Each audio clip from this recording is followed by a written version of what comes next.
Olá pessoal, nesse vídeo eu vou falar um pouco sobre a contribuição árabe, especialmente após o período islâmico, do Islã, né? A cultura, em especial as ciências, né?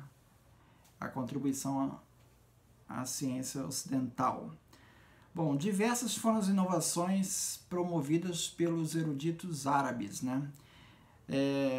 No século IX, né, foi criada a Casa da Sabedoria, em Bagdá, que era a capital do Império Abássida, e que atingiu seu auge no reinado de Al-Mamun, em 813 e 833. O local reuniu diversos sábios e eruditos, tradutores, que traduziam textos do grego para o árabe, né? E o que transformou o árabe numa língua de comunicação para todo o Império Islâmico, né? Então essa fase, alguns autores chegam a chamar de um verdadeiro renascimento cultural árabe. O livro que explora esse período é esse aqui do Jonathan Leon, A Casa da Sabedoria, né? Ele conta um pouco essa história. Bom, com a captura dos chineses na cidade de Samarcanda, tá? A capital atual do Uzbequistão, na batalha de Talas pelos árabes, os árabes ganharam os chineses nessa batalha, em 751. Com isso, a tecnologia de fabricação do papel, tá? A partir do cânhamo e do linho, que era de domínio de alguns prisioneiros chineses, passou para o lado árabe, tá? Com isso, a primeira fábrica de papel foi construída em Bagdá em 795, tá? É interessante que a palavra resma, que a gente conhece, né, ela vem do árabe risma, tá? Uma herança já vem dessa época. O conhecimento do papel pôde então se difundir pelo mundo árabe, chegando à Europa com a invasão dos mouros a Portugal e a Espanha, no século XII. Até então se usava pergaminho, né, que era muito mais caro. Então o papel teve uma influência nesse renascimento árabe, logo em seguida, né? Essa tecnologia permitiu essa expansão. Esse processo da Casa da Sabedoria que eu falei, lá no século IX, né, reuniu vários tradutores, né? Esse processo de tradução, né, ele é apontado como um fenômeno bastante importante para o desenvolvimento da ciência, porque ele exige do tradutor conhecer muito bem os conceitos, porque do grego para o árabe é muita diferença. Então, para você encontrar os termos certos, você precisa ter o domínio daquele assunto. Principalmente na área de botânica, por exemplo, você pegava o nome das plantas e dos animais, para você traduzir aquilo para o árabe, basicamente você tinha que fazer uma pesquisa aqui em árabe para saber identificar que animal, que planta é essa. Então, isso levou a um desenvolvimento realmente da ciência. É importante destacar que também nessa época, em 859, em Fez, no Marrocos, foi fundada o que seria a primeira universidade por uma mulher. Ela filha de um grande comerciante rico, né? Fátima Al-Fihri, e ela fundou a Universidade de Al-Qarawini, tá? Essa universidade, ela ainda existe, tá? Foi fundada em 859. Ela teve alunos bastante famosos, como os filósofos Averroes e o filósofo judeu Maimônides, e o geógrafo Al-Idrizi, entre outros, tá? É importante destacar aqui, fazer também um contraponto, tá? Aqui no século VII, tá? Antes desse renascimento aí cultural aí do século IX no mundo islâmico, né? No século VII, o califa muçulmano Omar, quer dizer, estamos bem perto aí da Revolução Islâmica, né? Ele ordenou que fossem queimados todos os papiros da Biblioteca de Alexandria. Segundo ele, porque ou esses papiros meramente confirmariam o que já estava escrito no Alcorão, sendo supérfluos, ou, de outra forma, iriam contradizer o Alcorão, que, então, deveriam ser queimados. Então, de qualquer maneira, não ia ser grande perda a queima desse material, né? A história diz que foram necessários 6 meses para queimar 4.000 livros, tá? Bom, esse é o contraponto que eu queria falar. Em Toledo, na Espanha, né, os textos muçulmanos ganham tanto prestígio que sábios como Adelardo de Baf muitas vezes atribuía aos árabes ideias que eram suas para ganhar maior credibilidade. Tá? O Jacques Le Goff, nesse livro aqui, A Civilização do Ocidente Medieval, ele também fala dessa participação dos árabes. Olha, ele fala do intercâmbio que houve entre ocidentais e muçulmanos nas cruzadas, né? Então ele se refere às trocas intelectuais desse período. Ele diz o seguinte: no auge das cruzadas, a ciência árabe irrompe sobre a cristandade e, se não o suscita, pelo menos alimenta o que chamamos de renascimento do século XII. Está se referindo ao renascimento do século XII na Europa. Tá? O que os árabes trazem aos eruditos cristãos é principalmente, na verdade, a ciência grega entesourada nas bibliotecas orientais, né, da Síria, por exemplo, e recolocada em circulação pelos eruditos muçulmanos, que a levam até os confins do Islã ocidental, na Espanha, onde os clérigos cristãos vão aspirá-la avidamente no decorrer da reconquista. Toledo, retomada pelos cristãos em 1085, torna-se o polo de atração desses sedentos que são, num primeiro momento, sobretudo tradutores. A moda da ciência muçulmana até se tornou tamanha na cristandade que um deles, Adelardo de Baf, declara que para impor suas ideias pessoais, com frequência ele as atribuiu aos árabes. Tá? Tamanho prestígio aí desse conhecimento dos árabes, né?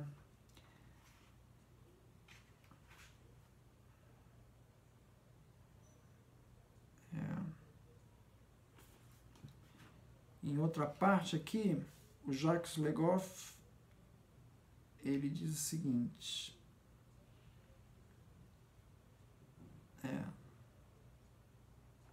Então ele está falando da participação dos árabes na construção dessa cultura ocidental. Tá?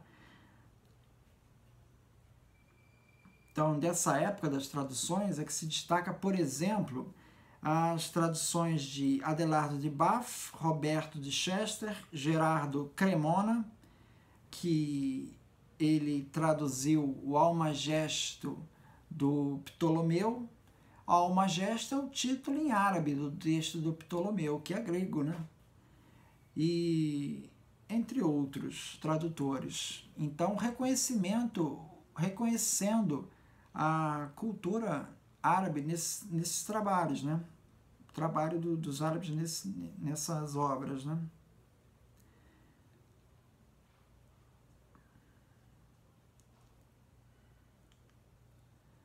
Bom, Rui Afonso Nunes, ele tem esse livro aqui, História da Educação na Idade Média.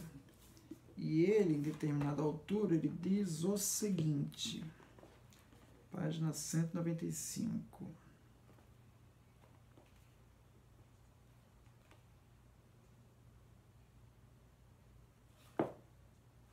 Ele diz, do ponto de vista educacional, o renascimento do século XII na Europa foi sobretudo literário e graças ao aumento do saber por meio das traduções, também científico. Então está se referindo ao papel dessas traduções dos árabes, né? Bom, outras áreas de desenvolvimento da ciência dos árabes, né? Astrólogos como Batani, tá? Procuraram soluções para problemas astrológicos, tá?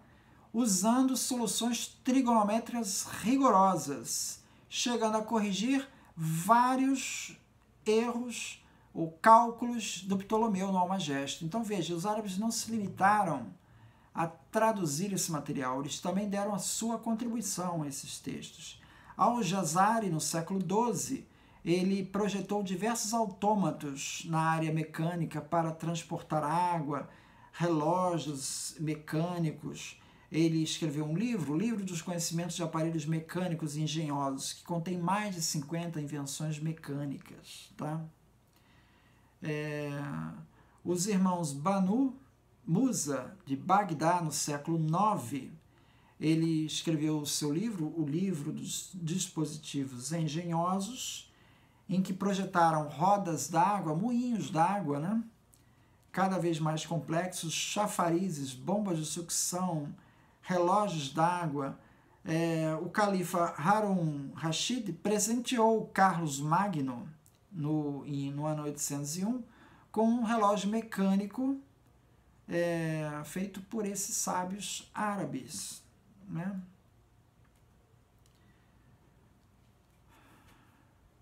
Outro desenvolvimento na área da matemática é a noção de algoritmo. A noção de algoritmo ela teve origem com o matemático árabe Ibn Musa al-Khwarizmi, né? Que acabou sendo traduzido como algoritmo, vem do nome dele, do árabe, né? Lá no século VIII. A sua obra inclui tabelas de funções trigonométricas. Chegou um texto no Ocidente por um texto latino, que o nome dele foi latinizado como algoritmos. Tá? É interessante que nessa época se usava muito o ábaco, né?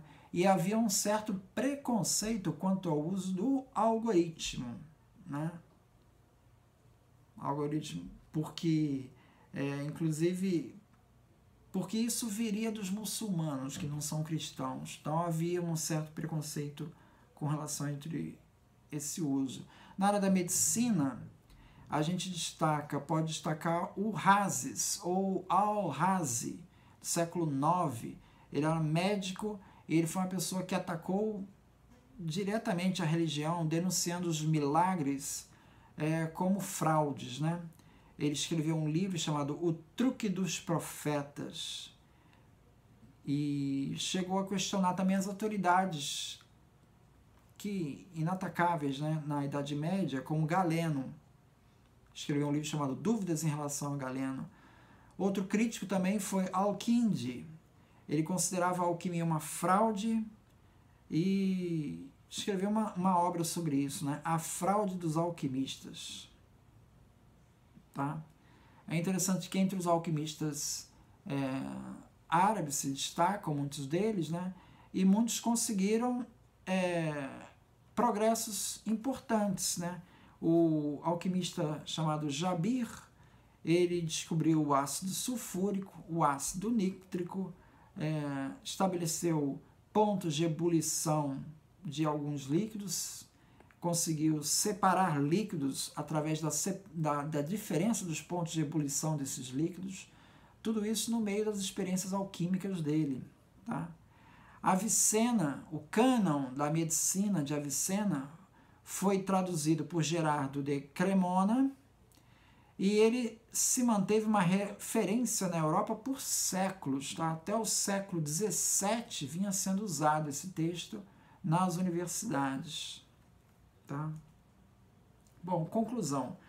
Para conclusão, eu queria citar aqui um trecho aqui, esse autor, Werner Wendt, Tudo Começou em Babel, onde ele fala dessa cultura árabe, né, e em contato com a ocidental, no período das cruzadas. Né?